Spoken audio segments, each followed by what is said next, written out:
Welcome. So you've had that brilliant business idea, right? But then the thought hits you, I can't possibly do this all by myself. Well, you are definitely not alone in thinking that. In this explainer, we're going to break down one of the most common ways people in Kenya team up to build something great, the partnership. Okay, so here's our game plan. We'll kick things off with what a partnership actually is. Then we'll walk through the blueprint for building and funding one. And after that, we're going to weigh all the good stuff against some pretty serious risks. Let's dive in.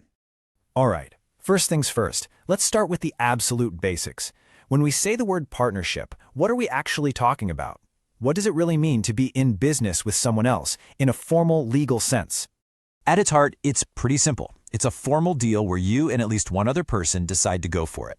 You pool your resources, your cash, your skills, your time to run a business. And you agree right from the start that you're going to share everything that comes out of it. The good stuff, the profits, and yeah, the not so good stuff, the losses. So you found your business partner and you're ready to build something amazing together. That's fantastic. But how do you make it official? And maybe more importantly, once you're up and running, how do you manage the thing day to day? Let's get into the blueprint. In Kenya, it really boils down to 3 key steps. It all begins with a voluntary agreement. You all have to be on board. Then you make that agreement solid by putting it into a formal written document. The last step is making it official with the government by registering with the Business Registration Service, or BRS.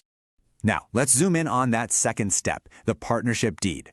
Look, if there was one thing you absolutely cannot afford to skip, it is this. Seriously, think of this document as the rule book for your entire business. It spells out who puts in what, who does what, how you'll split the profits, and, so important, what happens if you need to go your separate ways. Getting this right at the beginning will save you from so many headaches later. So once you're off the ground, management is a total team sport. You're all sharing the duties, you're all making the big calls together. And this can be an incredible strength, You can each focus on what you're best at.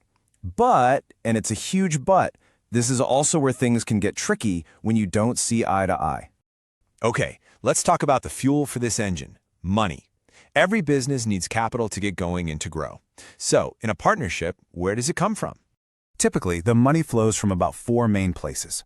First up, it starts with what the partners themselves can chip in.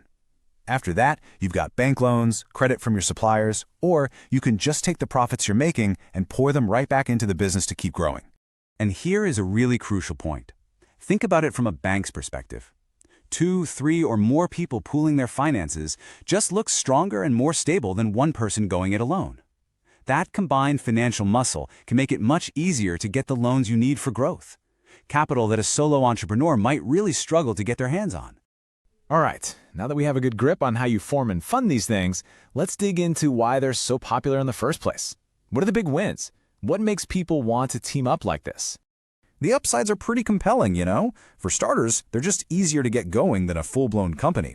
You can pull together more cash, you get to share that massive workload, and you bring a bunch of different skills to the table.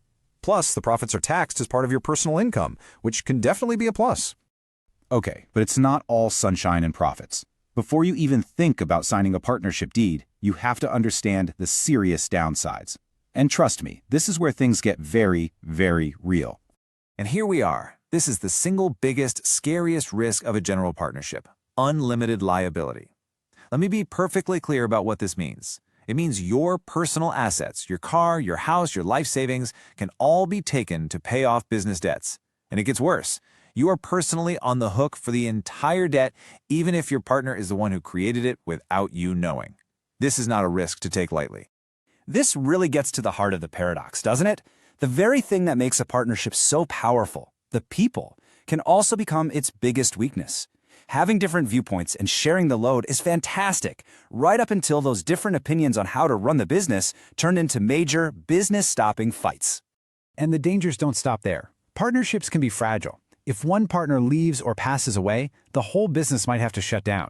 Trying to get your initial investment back out can be almost impossible sometimes. And never, ever forget, a single decision made by your partner can legally bind you to it, whether you like it or not.